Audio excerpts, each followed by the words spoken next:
et des viticulteurs qui ont donc subi de plein fouet le confinement.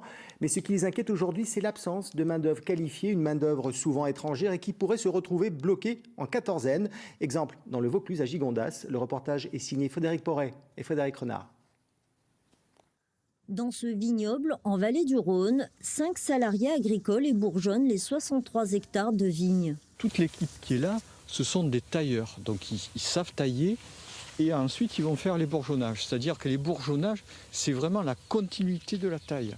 Tailleur qualifié, Juan Torres en maîtrise toutes les étapes. Il travaille ici en CDI depuis 2 mois sans avoir pu rentrer en Espagne où l'attendent ses enfants. Alors comment vous faites pour pouvoir vous parler? Parce que 3 enfants en Espagne. Heureusement qu'on a les téléphones, on a les appels vidéo. Une situation qui risque encore de perdurer sans avoir de perspective. L'Espagne, il va mettre en quarantaine tout celui qui rentre.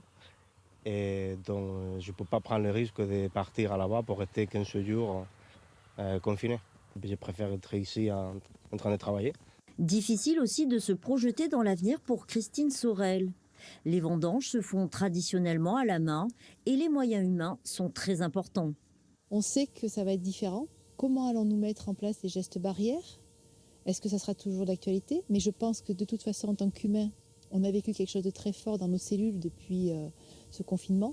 Donc ça a changé nos comportements. Et on va tous avoir besoin de sécurité encore plus quand on va se retrouver qu'on ne se connaît pas. Pour la famille Sorel, chaque jour suffit sa peine.